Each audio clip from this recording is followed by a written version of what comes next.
Frumoși mei săgetători, ce faceți, dragilor? Bine ați venit la etalarea pentru luna aprilie. Etalare generală, țineți cont de acest aspect. Dacă rezonează ceva cu voi, bine, dacă nu, asta este, nu avem ce face. Înainte să trecem la treabă, vreau să vă reamintesc că am deschis un nou canal de YouTube pentru cei care nu ați văzut etalarea bonus pentru luna martie și o vedeți doar pe asta generală. Am deschis un nou canal de YouTube unde vă voi lăsa link-ul, bineînțeles, în descrierea acestui videoclip, unde vă invit, dacă vreți, să mai vedeți și alte chestii diverse în afară de tarot și ce mai facem pe aici, da? Bun, hai să vedem care-i treaba pentru voi, săgetătorii, în luna aprilie, cum se prezintă luna. Nu vom vorbi despre nimic în special, vom trata etalarea ca fiind generalizată, așa că dacă e să iasă ceva în evidență în legătură cu iubirea sau banii sau orice altceva, vom insista, dacă nu, nu. Energia ta, 6 de bâte. Energia 6 de bâte ne arată faptul că tu te simți pe cai mari în această lună, să spunem așa. Vedem foarte multă putere personală, vedem foarte multă mândrie, vedem foarte multă, aș spune, chef de acțiune. E un soi de încredere în tine. Poate că ai avut, nu știu dacă ai avut un război în trecut, da, un război, ai dus o luptă și acum pare că ai ieșit învingător sau vei ieși învingător în luna aprilie. Hai să vedem. Situația arată un 3 de bâte, adică ești cu privirea în zare către viitor, planuri, ai un obiectiv, vrei să ajungi undeva în următorii 3 ani, să zicem, și ești acolo cu viziunea în această lună. Sau, începând cu luna aprilie, începi să te uiți mai departe în viitor, să vezi cam ce ai putea să faci, unde să ajungi, ce vrei, unde vrei să te duci și, nu știu, poate fi vorba despre o listă întreagă de lucruri, poate vrei să călătorești mai mult în următorii ani, nu știu, cine știe, să te muți. 3 de bâte este o carte de mutare. Avem as de monede și avem pajul de cupe. Acum, dacă e vorba despre planuri de viitor sau tu deja îți contemplezi viitorul, cam cum vrei tu să fie viitorul tău, aici ceea ce tu cauți o lumină cumva. E ca și cum, începând cu luna aprilie, săgetătorul se așează așa un pic mai serios, îmi vine să spun, în viața lui și spune, ok, plănuiesc ca de acum în 3 ani de zile viața mea să fie mai luminoasă, viața mea să fie mai calmă, viața mea să aibă parte de lucruri solide. Dacă sunteți singuri, să vă faceți planuri să cunoașteți pe cineva sau să ieșiți pe piață, la cucerire și așa mai departe. Vedem o certă nevoie emoțională de mai bine, de mai stabil, de mai solid, de mai mult profit. Da? Poate pentru alții dintre voi vă gândiți inclusiv să plecați din țară, la muncă în străinătate, de ce nu, sau să vă schimbați jobul, inclusiv să plecați dintr-un oraș în altul și așa mai departe. Vedem o dorință, dar aș spune nu neapărat că este doar o dorință, este o nevoie. O nevoie personală și emoțională ca lucrurile să se schimbe pe viitor pentru voi. Și ești pregătit de luptă, aș spune, da? Aici, atitudinea ta este una de vreau asta și o să fac pe dracu în 4 să obțin. În mintea ta avem o trezire. Într-un fel sau altul, mulți dintre voi v-ați trezit la o realitate. Poate în ultima perioadă ați fost, după cum am zis, ori ați dus un război, o luptă în viața voastră și aici vedem cum, dacă ai fost mort, între ghilimele, da, în această lună te trezești. Te trezești cu chef de a construi o altă viață pentru tine. Ești ca un nou născut care acum știe că s-a născut, trebuie să înceapă să experimenteze. Hai să vedem. Mintea pare că este foarte renovată, îmi vine să zic. transformată, renovată, nu știu dacă există în românește. Avem regina de spade și avem 4 de bâte. Judecata și regina de spade, unul lângă altul, una lângă alta, aceste cărți pot să ne vorbească despre foarte multă claritate mentală și foarte multă, poate autocritică sau critică. Dar nu acea critică în care judecăm doar pe celălalt, ci criticăm tot ceea ce a avut de-a face cu lipsa armoniei, pentru că această carte reprezintă armonia, da? 4 de bâte. Tot ceea ce poate te-a făcut să spui cândva foarte răspicat și dureros și acid, acum vezi, acum ești cu lupa pe tine și vezi că acel comportament al tău, acea critică constantă, probabil că nu ți-a adus niciun fel de satisfacție, niciun fel de beneficiu și aici vedem cum în sfârșit te iluminezi, te trezești la realitate și zici, ok, atitudinea mea și modul în care tratez persoanele dragi nu este una sănătoasă și probabil că vei face anumite schimbări. Pot exista și critici la adresa ta, să te blamezi foarte tare și să zici cum ai putut să faci așa ceva atâta timp, da? Dar asta este important, este că vezi acum și că tu vei încerca să-ți schimbi atitudinea, pentru că ceea ce îți dorești este să construiești ceva serios și solid. În subconștient avem un 2 de monede. Da, hai să vedem. 2 de monede este o alegere, da? Sau este o, hai să zicem așa, nesiguranță. Nu sunt sigur ce vreau, cam nu prea știu așa. Avem Marea Preoteasă și Lumea.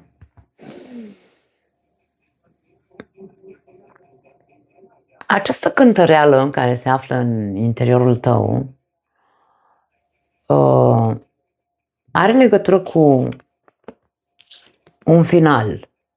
Ori unii dintre voi ați vrut să finalizați. Nu am aici niciun soi de...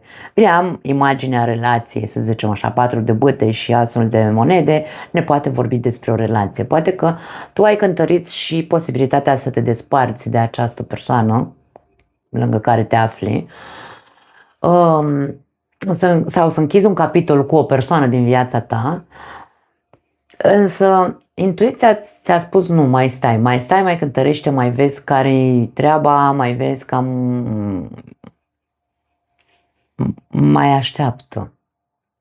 Probabil că încă nu te-ai hotărât cu adevărat dacă e cea mai bună soluție să închizi capitolul cu această persoană din viața ta. Și nu este deloc greșit, e foarte ok. Atunci când avem dubii, trebuie să stăm așa ca oamenii maturi, adulți, că doar de avem o experiență de viață și să vedem,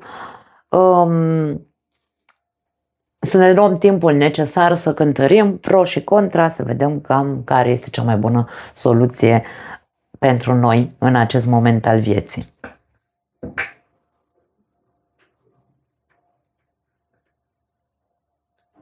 Pentru alții dintre voi pot veni propuneri în această perioadă, în luna aprilie, pot veni propuneri, insist, are legătură cu străinătatea sau cu mutarea, da? Oferte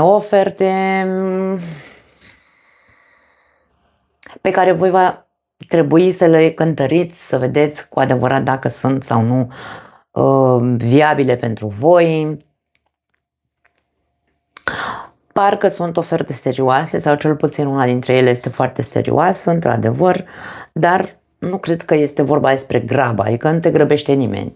Ca și cum ți se dă timpul necesar să te gândești dacă vrei, dacă accepti sau nu această ofertă, contract, habar n-am ce-o fi, poate fi și asta. Sau, nu știu, mutare în alt oraș, în altă casă. În trecut, 2 de cupe, ok. 2 de cupe înseamnă atât o relație cât și un contract, o asociere, o colaborare. 9 de monede.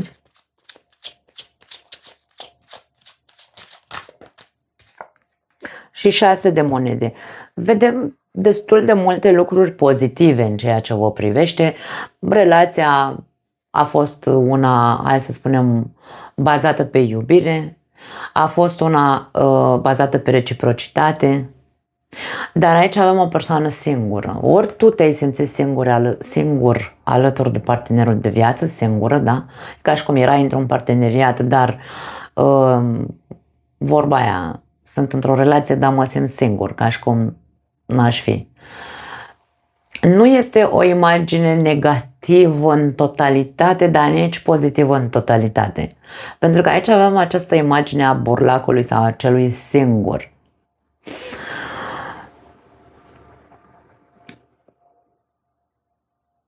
Dacă relația a fost bazată pe iubire, probabil că tu încă nu ai găsit, de-aia te văd cântărind încă, că nu ești pregătit să închizi relația cu această persoană. Încerci să te asculți, să-ți asculți intuiția, să fii înțelept și așa mai departe. În trecut văd că ai avut un comportament corect sau ambii parteneri, că aici avem balanța, da? Două talere și aici avem doi de cupe, ambii parteneri au încercat să fie corecți în relație, cu toate că poate a existat răceală sau nu știu, ceva s-a întâmplat între voi, nu a fost tocmai minunată ultima perioadă. A existat și un soi de mândrie aici, poate amândoi ați fost orgolioși, poate n-ați știut să aveți conversații sănătoase, poate aici, cum vedem, o atitudine de critică, au existat prea multe critici și la... Poate, de ce nu, unul față de celălalt, nu e vorba doar despre, vezi, Doamne, doar eu am făcut, na, aici e reciproc, nu am ce să zic altceva. Poate că cea mai dezechilibrată relație a putut să fie locul de muncă, pentru că aici avem monede și când apar monedele putem să vorbim despre intervenția, nu știu, poate prea multe ore suplimentare, poate prea, dar timpul nu a fost de calitate dacă nu au fost probleme în relație, poate să fie și asta. Din punct de vedere financiar nu vedem probleme, aici vedem că totul a fost ok în ultima perioadă, există satisfacție financiară. Nu ți-au lipsit colaborările, jobul și așa mai departe. În următoarea perioadă, 3 luni de zile, aici avem 3 și as de monede și aici la următoarele 3 luni de zile avem un alt as de monede sau același as de monede. Putem să vorbim despre faptul că în următoarele 3 luni de zile ceva se concretizează, se solidifică, devine mai stabil în viața ta. Hai să vedem, poate fi vorba de relație, poate fi vorba de colaborări. Echilibrat și dezechilibrat, nu face sens. Foarte interesant. Ok. Marele preot și 7 de spade. Atenție, pentru unii dintre voi poate exista un soi de intrus aici care poate fi, nu știu dacă e vorba despre familie, dacă planurile voastre, să zicem așa, de viitor, cum am zis la început, sunt pentru a se reconstrui, pentru a se pune pe picioare sau a începe o relație, aici pare că funcționează aceste planuri, dar intrusul pentru unii dintre voi poate fi mama, unul dintre părinți, nu știu de ce mi-a ieșit mama, habar n-am, poate mama pentru unii dintre voi, de-a ieșit așa direct. Familia, avem imaginea familiei, membrii familiei, ori că stai tăi, ori a ambilor, nu contează, aici vorbim despre un intrus care vine și bagă zâzanie, aruncă piatra și ascunde mâna, zice anumite lucruri care pe voi vă pune pe gânduri, ca și cum o fi oare relația asta, o merge spre bine sau mă mint singur? Oare are dreptate mama sau tata? Oare o fi bine să mai continui relația asta, chipurile tradițională pe care o am, dacă sunteți căsătoriți? Ceva, un intrus, și nu neapărat să fie cineva din familia voastră, poate fi un intrus mental, pentru că 7 de spade poate juca și rolul sabotorului, da? Mă autosabotez, mă mint singur, Ori mă mint că relația mea merge spre bine și ar trebui să-mi dea de gândit și să cântăresc, să văd, băi, chiar e de bine sau nu, cu ce încerc eu să fac aici. Ori, din contră, mă mint că nu merge bine și din nou ar trebui să cântăresc și să văd pro și contra. Chiar e adevărat, merge sau nu merge? Sau îmi autosabotez relația. Poate fi și asta. Pentru alții dintre voi poate fi vorba despre dubii în legătură cu această ofertă, cu acest contract de muncă, habar n-am, poate să fie și asta, cu această siguranță sau... Vezi tu că asul de monede este o mână, aici nu se vede, dar aici vedem. E o mână care aduce o monedă, da? Care oferă ceva. Dacă e vorba despre o instituție, de exemplu, de stat cu care tu să colaborezi și ți se pare cusută cu ața albă acea ofertă, încearcă să fii matur. Avem Marele Preot, înseamnă maturitate sau înseamnă, nu știu, cineva care te poate ajuta, te poate sfătui. Marele Preot poate să fie un sfătuitor. Interesează-te despre această firmă, această instituție, interesează-te ca să nu rămâi cu dubii dacă să închei sau nu contractul, da? Despre asta e vorba. Nu încerca nici să iei totul de-a gata, fii matur, înțelept, dar nici nu încerca să, hai să spunem, nici să crezi tot ce ți se spune, dar nici să te autosabotezi și să zici e prea frumos să fie adevărat. N-ai de unde să știi până când nu investighezi. Aici este o chestiune de a nu sta,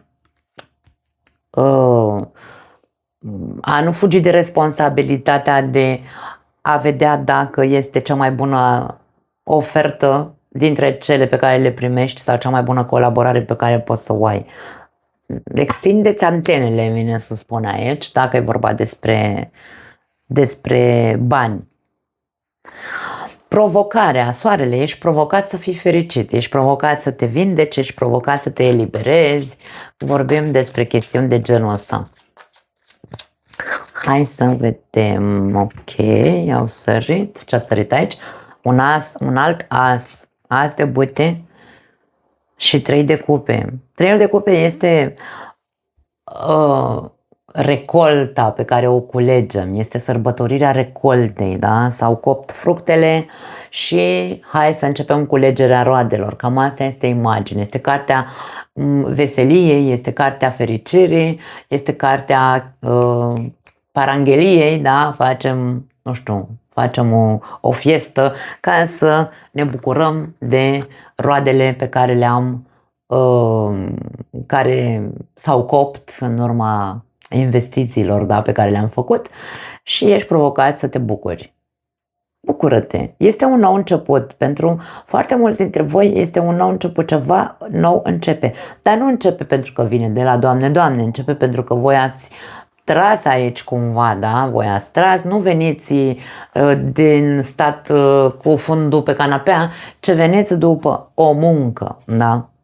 Și veniți deschiși către noi orizonturi și știți foarte bine ce vreți și vreți să fie bine și așa mai departe. Deci aici avem această imagine. Bucurați-vă, nu... Bucurați-vă de acest nou început, fiți veseli, fiți zâmbitori, râdeți mai mult, ieșiți mai mult în lume, afișați-vă, de ce nu,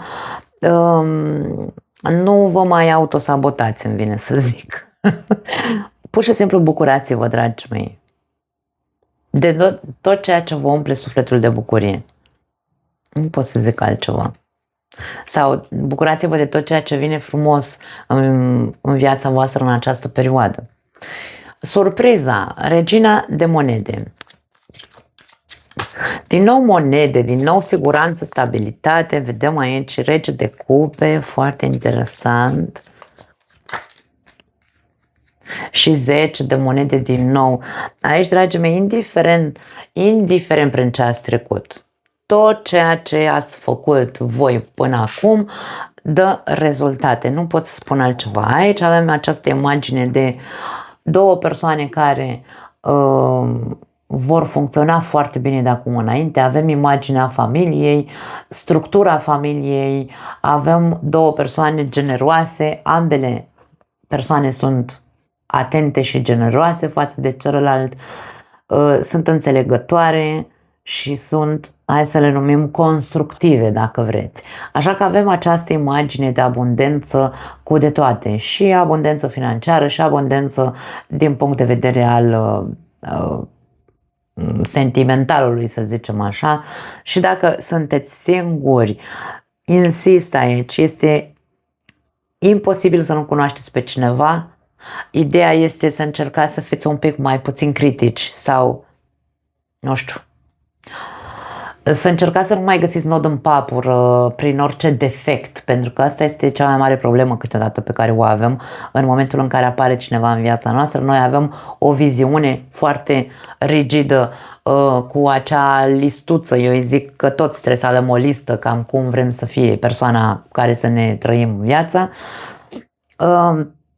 Această persoană poate să fie la distanță sau inclusiv poate să aibă o altă naționalitate, de ce nu? Încercați să primiți această ofertă, lăsați să vedeți cum se desfășoară, pentru că aici poate fi tentația pentru unii dintre voi să puneți punct. De exemplu, dacă v-ați cunoscut prin rețelele de socializare sau cine știe ce plataformă din asta de găsit parteneri, dați-i, domne, o șansă, pentru că aici pare că e cu fericire, pare că e cu, nu știu dacă poate fi și cu pirostrii, că avem 10 de monede, avem marele preot, poate fi. Ideea este că de atâta cântăreală e posibil să unii dintre voi să vă sabotați și să luați decizia să considerați că cealaltă persoană e mincinoasă sau că vă spune multe minciuni sau că ce știu eu, da? Încercați să fiți realiști, îmi vine să zic. Bucurați-vă pur și simplu de acest început de relație, pentru că evoluția pare să fie una foarte bună. Eu nu văd nimic toxic aici. Dacă voi treceți printr-o relație sau aveți o relație urâtă aici, nu se vede nimic de toxicitate, dimpotrivă. Ori nu are legătură cu ceea ce voi trăiți sau nu rezonează cu voi, nu e pentru voi această etalare, vreau să zic, ori este despre a vă trezi la realitate și a vedea dacă într-adevăr judecați voi așa, judecați voi cu mintea clară dacă aveți sau nu armonie în relația voastră, dacă relația voastră vă dă acel sentiment de siguranță sau partenerul de viață vă dă acel sentiment de siguranță sau nu. Și atunci alegeți dacă este ok sau dacă ceea ce trebuie să faci este să închizi relația sau nu. Da? Întrebarea cea mai mare asta este, inclusiv pentru voi. Este relația mea sau partenerul ăsta este cel care judecă cu adevărat, da? La sânge așa. Fii foarte realist. Este cu adevărat persoana care mă face fericită? Pentru că mulți dintre voi aveți dubii și poate nu v-ați răspuns la întrebarea asta. În loc să stați într-o căsnicie mincinoasă sau lângă un partener mincinos lângă care chipurile eu aici mă păcălesc singură că am așa o relație, nu știu, de 5 ani, 10 ani, 20 de ani, avem și copii și de toate, dă-ți voie să experimentezi iubirea și fericirea, îmi vine să spun. Aici avem un nou început, ești provocat să accepti că meriți să fii fericit și să știi să iei decizie în ceea ce privește propria ta fericire. Nu ai de ce să stai lângă o persoană care te minte sau te îmbărligă, da? Avem imaginea unui nou partener.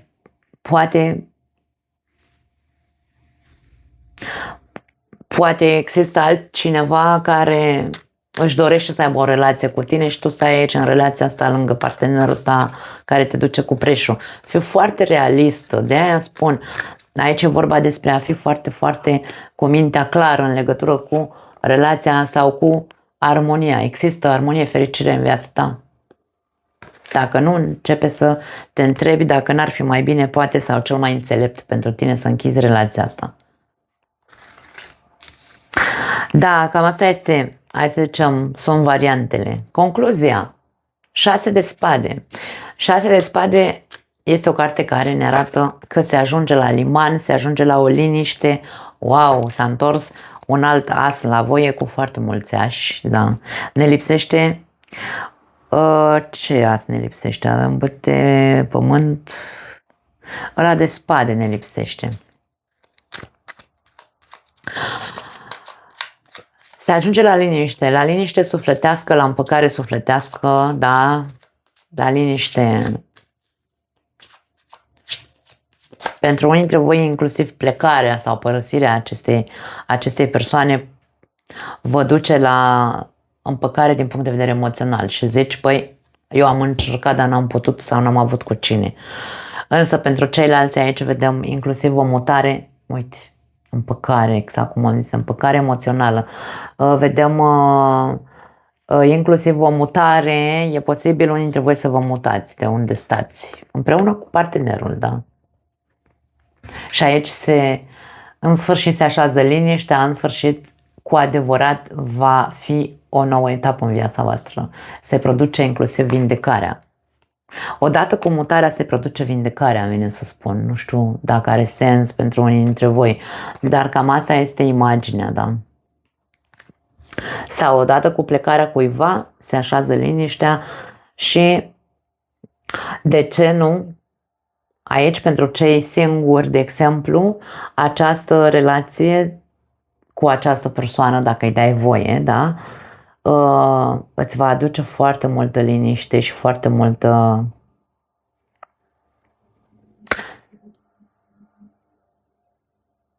mult echilibru și te vei simți extrem de iubită în această sau lângă această persoană. Avem această imagine de în sfârșit am găsit pe cine trebuia. Cam asta e ideea. Wow!